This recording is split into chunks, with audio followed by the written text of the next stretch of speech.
भैया अगर ये कॉन्सेप्ट नहीं समझे तो आपका 5 नंबर गया। इस कॉन्सेप्ट में ऐसा क्या है, ये है एरोबिक रिस्पायरेशन और एन एरोबिक रिस्पायरेशन, जो कि भैया अगर हिंदी में बात करें वायवीय श्वसन और अवायवीय श्वसन। एक श्वसन हो रहा है ऑक्सीजन के प्रेजेंट में, जो ऑक्सीजन के प्रेजेंट में उपस्थिति में एनर्जी को बना रहा है उसको कहते हैं वायवीय श्वसन, और जो बिना ऑक्सीजन के उपस्थिति का एनर्जी को बना देता है वो कहलाता है अवायवीय श्वसन। भैया अवायवीय और वायवीय समझने से पहले हमको समझना पड़ेगा कि श्वसन क्या होता है। श्वसन जो होता है कि हम लोग सांस लेते हैं तो क्या उससे एनर्जी मिल जाता है, उससे क्या हुआ, कुछ नहीं। भैया देखो हम लोग के बॉडी में क्या है, बहुत सारा कोशिकाएं हैं, मिलियंस ऑफ कोशिकाएं, सेल है।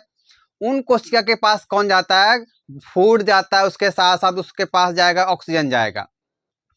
तो वो जो फूड गया है वो अकेले एनर्जी को नहीं बनाता, कोई भी फूड अकेले एनर्जी को नहीं बना, उसको क्या चाहिए टूटने के लिए, उसको तोड़ने के लिए चाहिए ऑक्सीजन, और यही ऑक्सीजन क्या करेगा, उसको एनर्जी बनाने में सहायता करता है। तो अब समझो कि वायवीय श्वसन क्या होता है, ये एरोबिक रिस्पायरेशन, कि जब कोई भी सेल क्या करेगा, ऑक्सीजन के उपस्थिति में एनर्जी बनाता है, O2 बनाता है, CO2 बनाता है, तो उसी को कहा जाता है वायवीय श्वसन।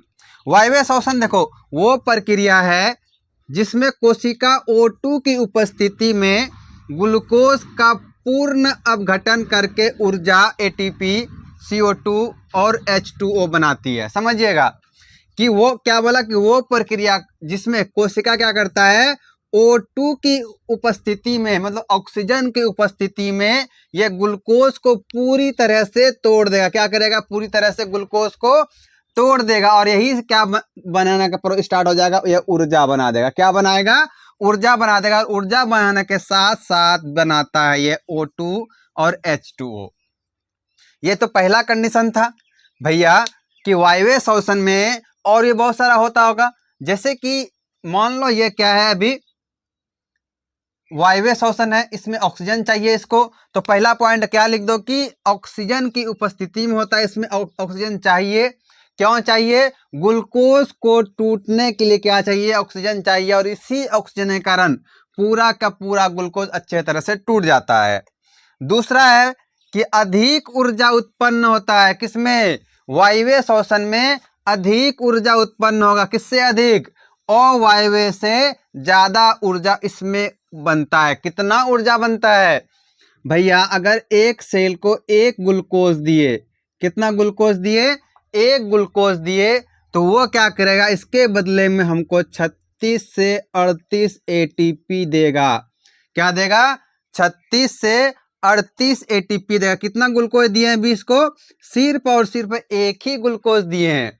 अगर इसको हम लोग एक ग्लूकोज देते हैं वायवीय श्वसन में, तो इसके बदले हमको क्या देगा, 36 से 38 ATP देता है। और ये प्रोसेस कहाँ पे होगा, ये जो वायवीय श्वसन है प्रोसेस कहाँ पे होता है, ये प्रोसेस होता है माइटोकॉन्ड्रिया में, और माइटोकॉन्ड्रिया को पावर हाउस ऑफ सेल भी कहा जाता है। ये जैसे सेल है, इसके अंदर माइटोकॉन्ड्रिया, और माइटोकॉन्ड्रिया को ही क्या कहते हैं, पावर हाउस ऑफ सेल, मतलब बिजली का घर। क्यों कहते हैं बिजली का, क्योंकि वो देता है ऊर्जा बनाता है। तो भैया कौन ऊर्जा बना रहा है, ये एक ग्लूकोज के बदले 36 से 38 ऊर्जा बना रहा है। एन एरोबिक से स्लो लेकिन क्या एनर्जी ज्यादा देता है। ये देखो एन एरोबिक में जो है प्रोसेस फास्ट होता है लेकिन वो एनर्जी कम देगा, लेकिन वायवीय श्वसन जो है ये एनर्जी को अच्छे से देता है। एक ऊर्जा के बदले, एक ग्लूकोज के बदले कितना दे रहा है, 36 से 38 ATP दे रहा है। और ये जो है सभी जितना भी उच्च प्राणी है, जैसे मेमल्स हो गया, आदमी है, टाइगर है, लायन है, सब में ही क्या होता है, वायवीय श्वसन होता है। ये मतलब हाइयर एनिमल जो है, उच्च एनिमल जो है, उच्च जीव जो है, सब में क्या होगा, वायवीय श्वसन होता है। और वायवीय श्वसन जो है ये एनर्जी उसके शरीर में कैसे बन रहा है, ऑक्सीजन के उपस्थिति में बन रहा है। ATP शरीर के सभी कार्य में उपयोग होता है। हमारे शरीर में जो भी कार्य हो रहा है सब में क्या ये है, ATP उपयोग, OTP नहीं, ATP। अब देखो फॉर्मूला समझ लो इसका। फॉर्मूला क्या था कि भैया जैसे ग्लूकोज है, ग्लूकोज का क्या फॉर्मूला, C6H12O6 है, यही ना, यही फूड हुआ हमारा C6H12O6, ये क्या हुआ, ये है फूड, मतलब ग्लूकोज है। ग्लूकोज में साथ में कौन मिला, O2 मिला, तब क्या बनेगा, ये बताया कि O2 की उपस्थिति में अगर बन रहा है तो क्या, वायवीय श्वसन, और ये बनाता क्या क्या है, CO2 बनाएगा, H2O बनाएगा, और साथ ही साथ ATP भी बनाता है। अब चलते हैं अवायवीय श्वसन, ये एनाएरोबिक रिस्पायरेशन, एनाएरोबिक रिस्पायरेशन, इसमें क्या होगा कि कोशिका जो है बिना ऑक्सीजन के अनुपस्थिति में, मतलब कि ऑक्सीजन उसके पास नहीं रहेगा, बिना ऑक्सीजन के ही ये ऊर्जा को बनाता है, तो क्या कहते हैं, ये अवायवीय श्वसन कहलाता है। कि वो प्रक्रिया जिसमें कोशिका O2 की अनुपस्थिति में ग्लूकोज का पूर्ण अपघटन करके कम ऊर्जा बनाती है, उसको अवायवीय श्वसन कहते हैं। इसमें क्या होगा कि जैसे कि कोई एक कोशिका है, इसके पास सिर्फ क्या फूड आया, ऑक्सीजन नहीं आया, सिर्फ क्या ग्लूकोज आया है, इसके पास ऑक्सीजन नहीं आया, तो क्या होगा, बिना ऑक्सीजन का ही, क्या बिना ऑक्सीजन का ही ये ऊर्जा बना लेगा। और कहाँ पे ऊर्जा बनाता है, ये साइटोप्लाज्म में ऊर्जा बनाता है, जबकि वायवीय श्वसन में कहाँ बना रहा था, साइटोप्लाज्म में नहीं, साइटोप्लाज्म जो माइटोकॉन्ड्रिया है, माइटोकॉन्ड्रिया में बन रहा था एनर्जी। तो इसमें क्या होगा, ऊर्जा कहाँ बनेगा, एटीपी कहाँ बनेगा, सेल के साइटोप्लाज्म में बनता है। इसमें देखो पहला पॉइंट क्या है कि इसमें ऑक्सीजन की अनुपस्थिति रहती है, ऑक्सीजन की आवश्यकता नहीं होता है अवायवीय श्वसन में। दूसरा कि ग्लूकोज का अपूर्ण अपघटन होता है, मतलब पूरी तरह से यह नहीं टूटेगा। इसमें जो अवायवीय श्वसन में ग्लूकोज पूरी तरह से नहीं टूटता, मतलब क्या हुआ कि टूटता है लेकिन पूरी तरह से नहीं। जैसे कि उसमें क्या हो रहा था कि एनर्जी कितना दे रहा था, एनर्जी कितना दे रहा था वहाँ 36 से 38 एटीपी वायवीय श्वसन में, लेकिन यहाँ जो अवायवीय श्वसन में क्या होगा, एक ग्लूकोज के बदले सिर्फ 2 एटीपी देगा। सोचो कितना डिफरेंस है। वायवीय श्वसन में क्या था कि एक ग्लूकोज के बदले 36 से 38 एटीपी दे रहा था, और यहाँ क्या हो रहा है कि एक ग्लूकोज के बदले सिर्फ और सिर्फ कितना दे रहा है, 2 एटीपी।